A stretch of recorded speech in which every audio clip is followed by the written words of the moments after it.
തറവാടാധാരമായിട്ട് ഞാൻ തന്നിരിക്കുന്ന സൗഭാഗ്യമല്ലേ ഉണ്ട്. ഞാൻ തന്നല്ലേ അല്ലേ?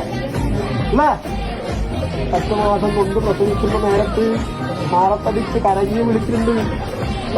ഇങ്ങനെ ഒരു സന്താനത്തെ കിട്ടുമോ എന്ന് വേദനിക്കുന്ന വിഷമാദികൾ നിനക്കുണ്ടായില്ല കണ്ടെത്തി. അതൊക്കെ തരണം ചെയ്ത് പൊട്ടൻ കരം പിടിച്ച് ഇവിടം വരെ എത്തിച്ചില്ലേ. ഇനിയും കരയുന്നിങ്ങനെ സന്തോഷിക്കേണ്ടതായിരിക്കുന്ന മുഹൂർത്തമല്ലേ ഇത്. അവട്ടെ, ഇനി എന്ത് വേണം? പിഞ്ചോമലയായിരിക്കുന്ന പിഞ്ചോമലക്ക് നാളേക്കും നീളേക്കും നടക്കേണ്ടതായിരിക്കുന്ന ഭാഗ്യം ബുദ്ധിയും മനസ്സൊക്കെ നേർവഴിയാക്കി കൊടുത്ത് മനസ്സിച്ചാ പോലെ പൊട്ടനുണ്ട്. പാടില്ല.